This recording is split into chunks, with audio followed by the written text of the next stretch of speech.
What if I told you that one of Singapore's richest old money families secretly staged a billion-dollar coup in London, buying up so many shares of a bank that they blindsided the entire financial world? Well, that's just one of the dynasties we're about to unpack as we take a look at some of the richest old money families from Singapore. Number 12. The Shaw family. Let's start with a family who didn't just shape entertainment in Singapore, but practically built the entire stage. The Shaw brothers, Run Me and Run Run, arrived from Shanghai in the 1920s with reels of Chinese films under their arms and dreams far bigger than the wooden shack cinema they opened in Tanjong Pagar. At first, the local networks boycotted them, but instead of folding, the Shaws built their own empire. And soon, names like Capital, Lido, and Rex became household fixtures. If you grew up in Singapore, odds are one of your first movie dates happened inside a Shaw theater. After conquering the entertainment industry in Singapore, the Shaws expanded to Hong Kong, where Shaw Brothers Studio turned out over 700 films, pioneering kung fu cinema and shaping Asian pop culture for decades. But then came the plot twist. By the 1980s, the movie business was slipping, so the Shaws pivoted into property. People thought their story was over because, of course, pivoting into an entire new industry is not easy at all. But they weren't ordinary businessmen. The property business took off, and their real estate gems like Shaw House and Shaw Center on Orchard Road became cultural landmarks in their own right. But they didn't hoard it all. The Shaw Foundation has poured millions into hospitals, schools, and arts projects. Today, the Shaw legacy is a cocktail of cinema nostalgia and prime property worth billions. Proof that in Singapore, the smartest dynasties know when to roll the credits on one act and start directing the next. Now, if you think that's an impressive financial decision-making, wait until you hear about the banker who staged one of the boldest corporate coups in financial history. Number 11. The Khoo family, Khoo Teck Puat. Now, here's where the countdown gets spicy. If you thought old money was all about inheritance and safe bets, meet Khoo Teck Puat, the man who turned banking into a high-stakes thriller. Khoo started out humbly at OCBC, where his sharp instincts rocketed him to become general manager by just 33. But instead of settling in as a comfortable corporate man, he clashed with the board, walked out, and decided to build an empire of his own. And that's when his time came. First, he co-founded Maybank, which today stands as Malaysia's biggest bank. Then he launched the National Bank of Brunei. Not bad for someone who essentially got nudged out of his old job. But the real drama came in 1986, when Khoo pulled out his most legendary move. He stunned the financial world by quietly amassing a huge stake in Standard Chartered Bank, right in the middle of a hostile takeover attempt. By the time the smoke cleared, Khoo had outmaneuvered international rivals and emerged as the single largest shareholder of one of Britain's most storied banks. Think about it. A Singaporean banker, once dismissed at home, suddenly holding the keys to London's financial crown jewel. At the peak of his fortune, Khoo was worth around $4.3 billion, making him Singapore's richest man at the time. His portfolio included not just banking assets but the iconic Goodwood Park Hotel, a heritage gem that became a symbol of his success. When he passed in 2004, his children inherited this fortune, and in 2006, they sold the Stanchart stake to Temasek Holdings for billions, cementing their place among Singapore's wealthiest dynasties. His legacy lives on not just in money but in healthcare. The Khoo Teck Puat Hospital stands as one of the most visible tributes to his name. This is the kind of story that makes you sit up. An ousted banker who flipped the script, built empires across borders, and shocked the world with one of the boldest takeover plays in banking history. And while Khoo's audacious financial coup is truly impressive, some people choose the opposite path, building their empire brick by brick with discipline. And that's exactly where our next rich dynasty from Singapore comes in. Number 10. The Lien Family. Now, let's rewind to the story of a penniless teenager who landed in Singapore at 14, worked in a grocery shop, and somehow ended up founding one of the nation's great banks. That's Lien Chow, the man behind Overseas Union Bank. He started small, but by 35, he was already president of the Singapore Chinese Chamber of Commerce, showing the kind of hustle that would define his legacy. In 1947, he launched OUB right in Raffles Place, a bold move considering it was a patch of turf once dominated by European banks. Over time, OUB became the go-to bank for trade financing, expanding internationally with branches from Tokyo to London. But banking wasn't his only play. Through Overseas Union Enterprise, Lien built iconic hotels like the Mandarin Singapore and reshaped the skyline with developments such as OUB Center, a skyscraper still towering today. And then came one of Singapore's most dramatic corporate showdowns. In 2001, UOB's Wee family swooped in with a 10 billion Singapore dollar takeover of OUB, a deal that cemented the Wee dynasty's dominance but also immortalized the Lien family's role in shaping Singapore banking.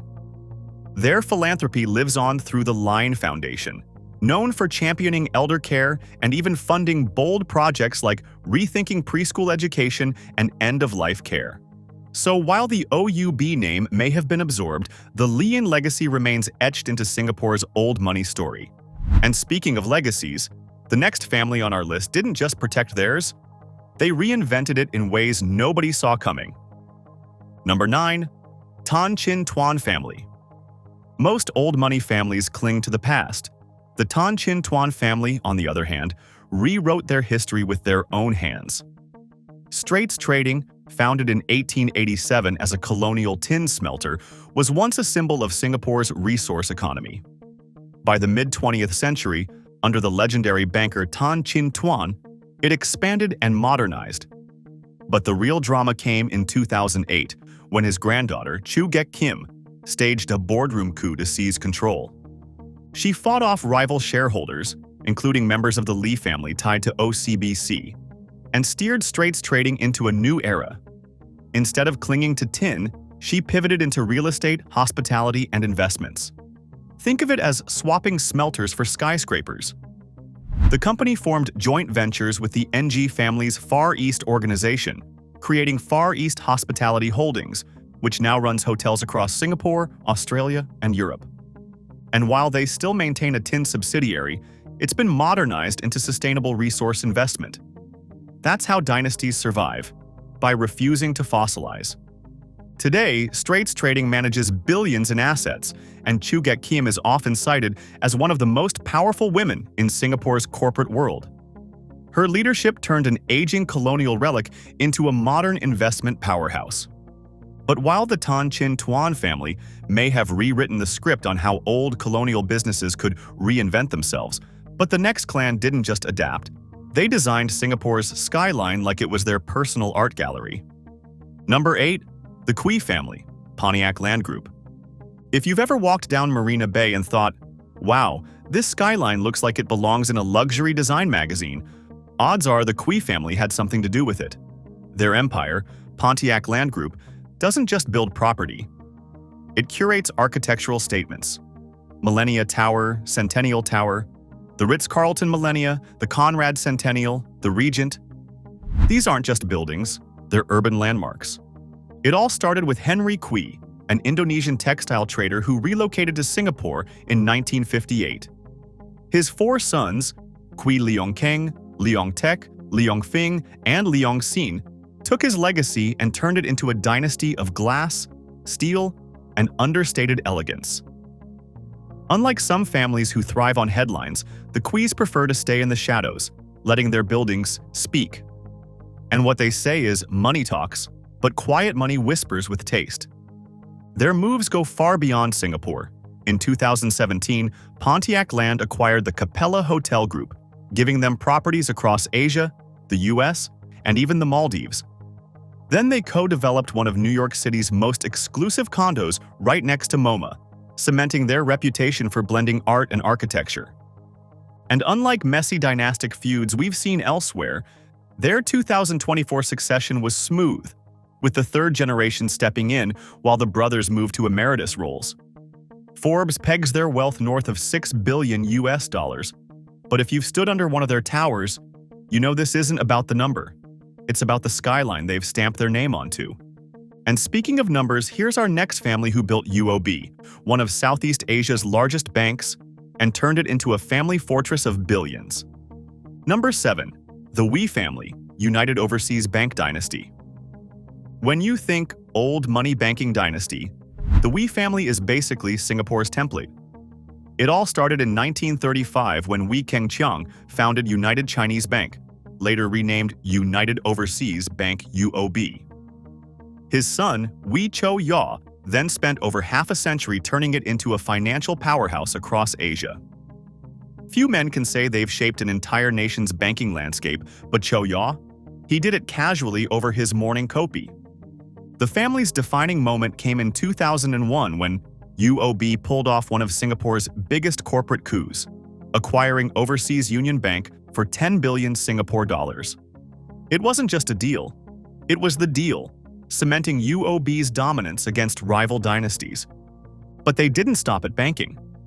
Through UOL Group, the Wees control a sprawling portfolio of real estate, from luxury condos to Pan-Pacific hotels. And in case you've ever dabbed Tiger Balm on a sore shoulder, yes, that's them too, through Ha Parcorp. Finance, property, consumer health. That's called diversification, dynasty style. Succession has been smooth so far, with Wee Ee Cheung, Cho Yaw's son, running UOB and steering it into regional expansion, including a big move in 2022, acquiring Citi's consumer assets across ASEAN. And they're not shy about giving back. The Lien Foundation has long supported education and arts, and in April 2025, UOB pledged 110 million Singapore dollars to NTU. Today, the Wee family fortune is estimated between 7 and 9 billion US dollars. It's not just wealth, it's the kind of entrenched dominance that makes a dynasty bulletproof. So, banking dynasties are starting to sound a little predictable, no? Well, here's a family that built an empire so big, it straddles continents and hotels from New York to Tokyo. Number 6. The Hong Leong/Kwee family. If there's a family whose story feels like a blockbuster merger between Singapore and Malaysia, it's the Kwees. The patriarch, Kwee Hong Peng, came to Singapore from China in 1941 and started a humble trading firm. By the time his descendants took over, the name Hong Leong was plastered across banks, hotels, condos, and even the New York skyline. In Singapore, the charge is led by Kwek Leng Beng, who runs City Developments Limited, CDL. We're talking about a property portfolio that spans over 24 million square feet globally. Luxury condos? Check shopping malls? Check in hotels? Oh yes, CDL controls Millennium and Copthorne Hotels, a chain of more than 125 properties worldwide. Their ambitions aren't confined to Singapore either. The family once co-owned the Plaza Hotel in New York, yes, the Home Alone Hotel, and they've planted investments across London, Tokyo, and Sydney. Meanwhile, the Malaysian branch of the family runs their own separate Hong Leong empire, proving that old money dynasties can survive and thrive, even when the tree splits. Of course, no dynastic saga is complete without a little tension. Reports in 2025 suggest that Leng Beng and his son Sherman, now CDL's CEO, haven't always seen eye to eye on the company's future. But hey, what's an old money story without a bit of Shakespearean boardroom drama? With an estimated net worth of 11.5 billion US dollars, the Kwee family isn't just shaping Singapore's cityscape, they're shaping skylines around the globe. And if building empires out of steel and glass sounds impressive, the next family did it with something much simpler: buckets of paint. Number 5. The Goh family, Nippon paint fortune. Most great fortunes begin with a bold gamble. For Goh Cheng Liang, it was buying up surplus paint from British Army auctions in 1949. Hardly glamorous, but from those barrels of leftover paint, he built a dynasty. He tinkered, learned, experimented, eventually launching pigeon paints. And then came the masterstroke. In 1955, he secured the distributorship for Nippon Paint in Singapore. Fast forward decades, and the Goh family didn't just distribute paint, they owned it. They gradually acquired nearly 60% of Nippon Paint, turning it into the world's fourth largest paint manufacturer. That's a global powerhouse worth around 13 billion US dollars, built off the back of literal leftovers. Talk about alchemy. But like all Singapore old money dynasties, paint wasn't their only canvas. The Gohs also expanded into real estate, once owning Liang Court Mall, now redeveloped into new luxury projects. And their legacy isn't just financial. Through the Woh Foundation, the family has poured fortunes into healthcare, most notably funding the state-of-the-art proton therapy center at the National Cancer Center, Singapore. Goh Cheng Liang, who passed away in 2025, left behind not just billions, but a reputation as one of Singapore's quietest yet most impactful tycoons. The lesson here? You don't need oil fields or banks to create a dynasty. Sometimes a bucket of paint is all it takes. But while the Goh family colored the world with paint, the Woh Hup clan gave Singapore its steel and stone. And trust me, these builders don't just make skyscrapers, they make history. Number 4. The Woh Hup family, Singapore's silent builders. Founded nearly a century ago in 1927 by Yong Yit Lin, Woh Hup started as a small construction outfit and, brick by brick, became one of Singapore's most respected builders. And here's the kicker. While most old money families flaunt their wealth with malls and hotels carrying their names, the Woh Hup dynasty chose the opposite route, letting their work speak louder than their family name. We're not talking about small-time projects either. Their fingerprints are on some of the most iconic structures in Singapore. Gardens by the Bay, Jewel Changi Airport, yes, that mind-bending indoor waterfall, and even the massive expansions of Marina Bay Sands. These aren't just buildings, they're symbols of Singapore's global reputation. In other words, while other tycoons build fortunes, Woh Hup quite literally built the nation. But the story gets better with each generation. By the third and fourth generations, the family didn't just stick to traditional construction. They started experimenting with boutique property development through Aurum Land, led by Michelle Yong, who's making waves for her innovative and luxury-driven projects. This shows the Woh Hup playbook hasn't changed much. They take risks, adapt, and build things that last. Despite their staggering contributions, the family maintains a famously low profile, never chasing limelight or glossy magazine covers.